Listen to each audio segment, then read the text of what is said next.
What's up, Crumble Heads? I'm Devon Porter, the author of After the Crumble, which is a fiction novel that will be released this coming fall. This is something fun. Thought I would show everybody.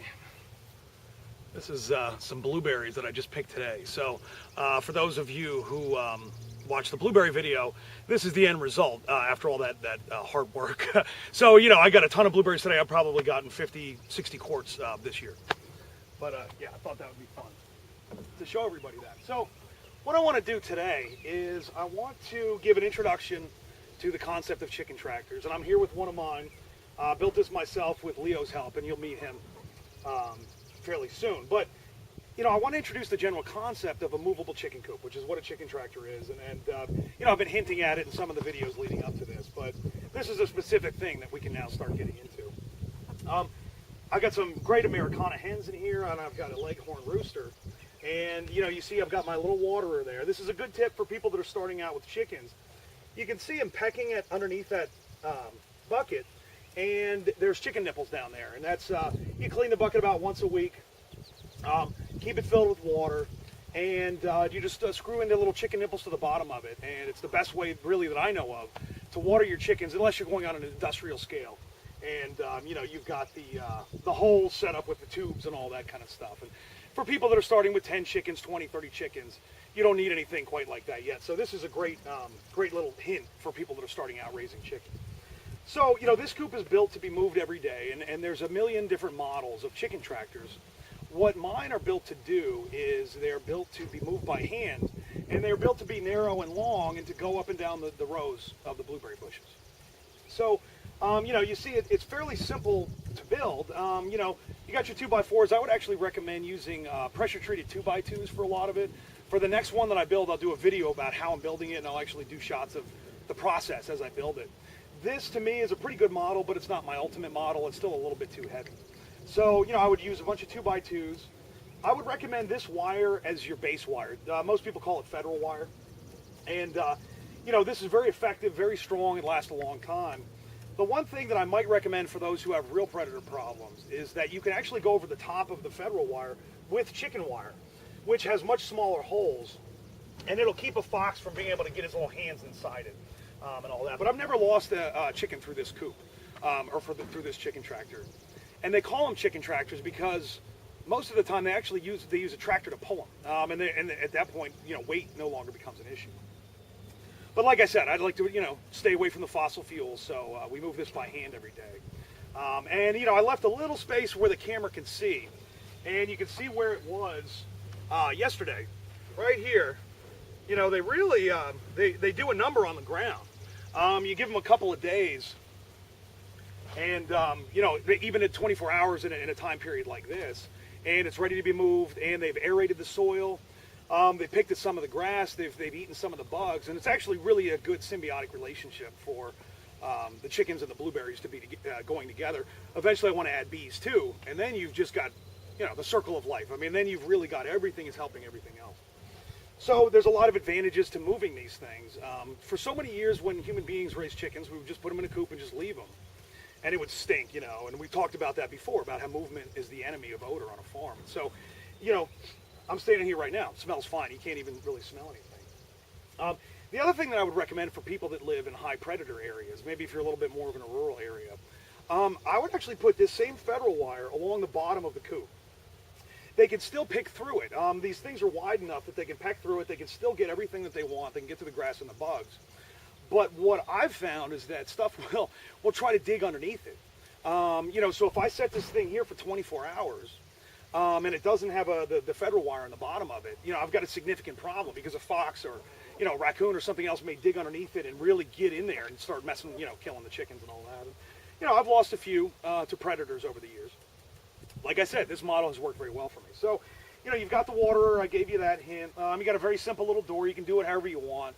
You can do it with found materials. So any kind of wood that you find, if you find untreated wood, it's a tough one. I would recommend that you use pressure treated, but if you do find the untreated wood, if you paint it with linseed oil or something like that, it'll make it a little stronger, a little more impervious to the elements. Let's see, I've got a broody hen in here, so I bet you she's in there. Yep, there she is.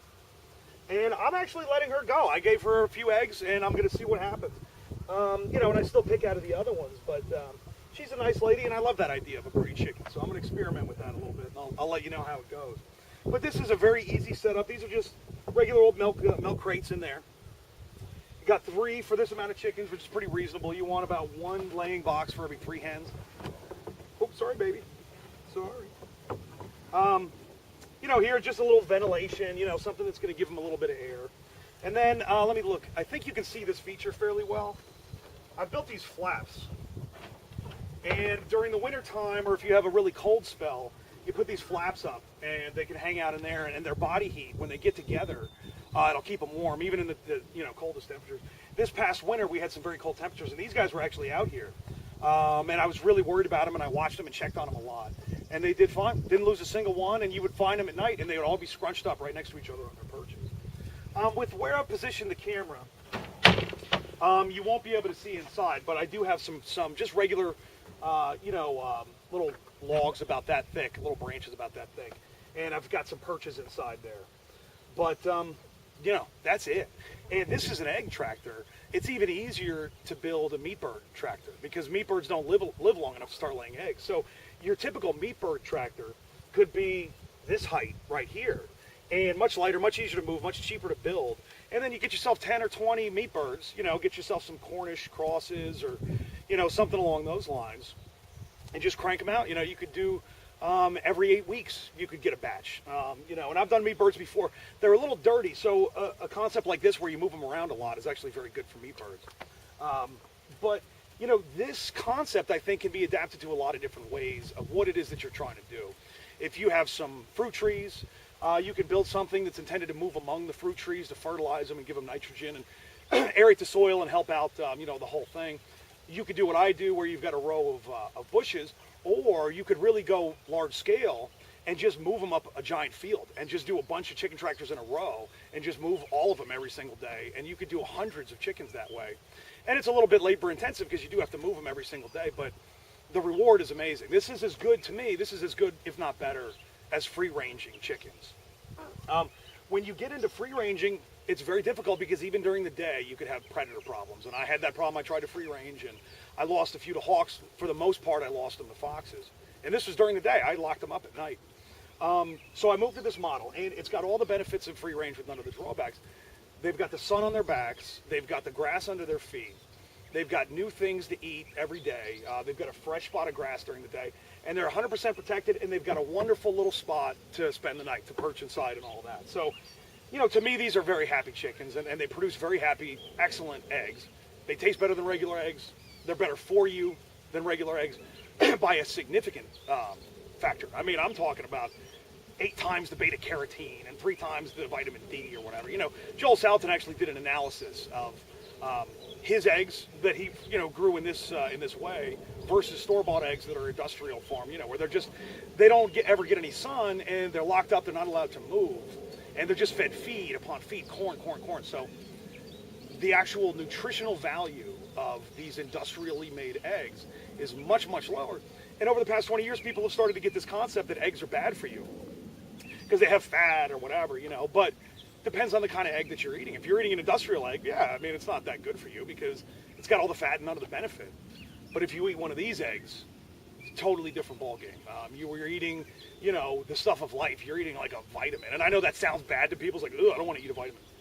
But it's amazing what these eggs really are. When I got my first one, it was amazing. I cracked it and I fried it right there.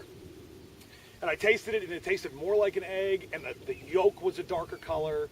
And I was hooked right then. That was 4 or 5 years ago, and I've been doing it ever since. So I hope that was a fairly good concept introduction to you know, chicken tractors and how they work. You know, if anybody has any questions or anything like that, I'll do a follow-up video. Any specifics about, you know, like for instance, there's different kinds of staples that you can use and all of that. So when I do the video or actually show you how I build a new one, I'll get more into that. But I think that wraps it up for today. And thanks very much for watching, Crumbleheads. Have a great day.